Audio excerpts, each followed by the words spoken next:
શું અમેરિકા જેવા પરાયા દેશમાં લોહીનું પાણી કરનાર ગુજરાતીઓની સુરક્ષા હવે માત્ર રામ ભરોસે છે?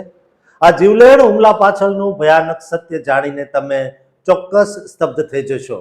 અત્યારે અમેરિકાના ન્યૂ મેક્સિકો રાજ્યમાંથી એક અત્યંત ચિંતાજનક અને કમકમાટી ભર્યા સામે સમાચાર આવ્યા છે, જેણે મોટેલ વ્યવસાય સાથે જોડાયેલા આપણા ગુજરાતી પાટીદારોમાં ભારે ફફડાટ અને ભયનો માહોલ પેદા કરી દીધો છે. ન્યૂ મેક્સિકોના સેન જુઆન કાઉન્ટીમાં આવેલી અને ઈસ્ટ મેન સ્ટ્રીટ પર ધમધમતી એન્કોર મોટેલમાં કલ્પેશ પટેલ ઉર્ફે કેન નામના એક ગુજરાતી યુવાન પર અચાનક જીવલેણ હુમલો કરવામાં આવ્યો. આ ભયાનક ઘટના 12 એપ્રિલના રોજ સાંજે આશરે 7 વાગ્યે બની હતી, જ્યારે મોટેલના શાંત વાતાવરણમાં અચાનક ચીસાચીસ મચી ગઈ હતી. 31 વર્ષનો સ્ટીફન યોર્ક નામનો એક માથા ફરેલો અને ઉશ્કેરાયેલો યુવાન કલ્પેશભાઈ તરફ અત્યંત ઝડપથી ધસી આવ્યો હતો. અરેસ્ટ એફિડેવિટમાં આપવામાં આવેલી માહિતી મુજબ આ હુમલાખોર પાસે એક ધારદાર ચાકુ હતું અને તે રૂમ નંબર 114 ની બહાર ઉભેલા કલ્પેશભાઈ પર જંગલી જાનવરની જેમ ત્રાટક્યો હતો.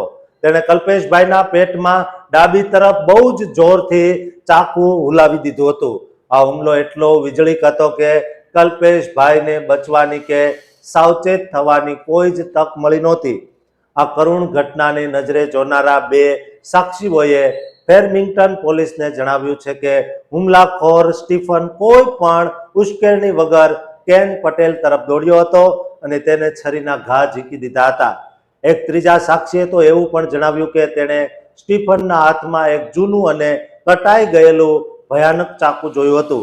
તપાસ દરમિયાન જાણવા મળ્યું છે કે આરોપી સ્ટીફન મોટેલમાં રહેતા પોતાના માતા પિતાને મળવા માટે આવ્યો હતો, પણ તેણે કલ્પેશભાઈ પર આટલો ઘાતક હુમલો કેમ કર્યો અને શું તેમની વચ્ચે પહેલા કોઈ બોલાચાલી થઈ હતી તે હજુ સુધી જાણી શકાયું નથી. હુમલો કર્યા પછી સ્ટીફન યોર્ક તરત જ પ્રોપર્ટીમાંથી નાસી છૂટ્યો હતો. આ હુમલામાં કલ્પેશભાઈને અડધા ઇંચ જેટલો ઊંડો અને ગંભીર ઘા વાગ્યો હતો.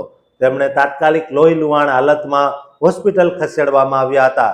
સદનસીબે ડોક્ટર્સનું કહેવું છે કે અત્યારે તેમની તબિયત સુધારા પર છે અને ઈજા ગંભીર હોવા છતાં તેમના જીવને કોઈ જોખમ નથી. પોલીસ જ્યારે ક્રાઇમ સીન પર પહોંચી ત્યારે આરોપી ત્યાં ન હોવાથી તેની તરત ધરપકડ થઈ શકી નહોતી, પણ પોલીસે તપાસના ચક્રો ગતિમાન કર્યા છે, વોરંટ બહાર પાડ્યું છે અને છેવટે 18 એપ્રિલના રોજ આ શખ્સને ઝડપી લેવામાં આવ્યો છે. અત્યારે સેન જુઆન કાઉન્ટી ડિટેન્શન સેન્ટરમાં તે બંધ છે. તેની સામે જીવલેણ હથિયાર વડે હિંસક હુમલો કરવા બદલ 3rd ડિગ્રી ફેલોનીનો ગંભીર ચાર્જ લગાવાયો છે. પોલીસ આ આરોપીને ટ્રાયલ શરૂ થાય ત્યાં સુધી જેલમાં જ રાખવા માંગે છે, કારણ કે તે સમાજ અને જાહેર સુરક્ષા માટે અત્યંત જોખમી છે અને તે અગાઉ પણ અનેક ગુનાઓ કરી ચૂક્યો છે. આ કેસની આગામી સુનાવણી 5 મેના રોજ થવાની છે. જોકે કલ્પેશભાઈ ત્યાં કયા સ્ટેટસ પર હતા, તે મોટેલના માલિક હતા કે કર્મચારી, તે હજુ સુધી સ્પષ્ટ થયું નથી. પણ આ ઘટનાએ અમેરિકામાં વસતા ગુજરાતીઓની સુરક્ષા પર ફરી એકવાર બહુ મોટું પ્રશ્નાર્થ ચિહ્ન લગાવી દીધું છે. આ કોઈ પહેલી ઘટના નથી. હજુ હમણાં જ ઓક્ટોબર 2025માં પેન્સિલ્વેનિયામાં મૂળ બારડોલીના રાકેશ પટેલને માથામાં ગોળી મારીને ઠાર કરી દેવાયા હતા, જેમનો વાંક માત્ર એટલો જ હતો કે તેઓ અન્યની મદદ કરવા બહાર આવ્યા હતા. સપ્ટેમ્બર 2025માં ડલાસમાં પણ એક ગુજરાતીની મોટેલમાં કામ કરતા ચંદ્રમૌલી નાગામલૈયાની હત્યા એક ક્યુબન ઇમિગ્રન્ટ દ્વારા કરવામાં આવી હતી. જૂન 2024માં ઓકલોહામામાં હેમંત શાંતિલાલ મિસ્ત્રી પર પણ પાર્કિંગમાં હુમલો થયો હતો અને માત્ર એક મુક્કાના કારણે 59 વર્ષીય હેમંતભાઈએ જીવ ગુમાવ્યો હતો.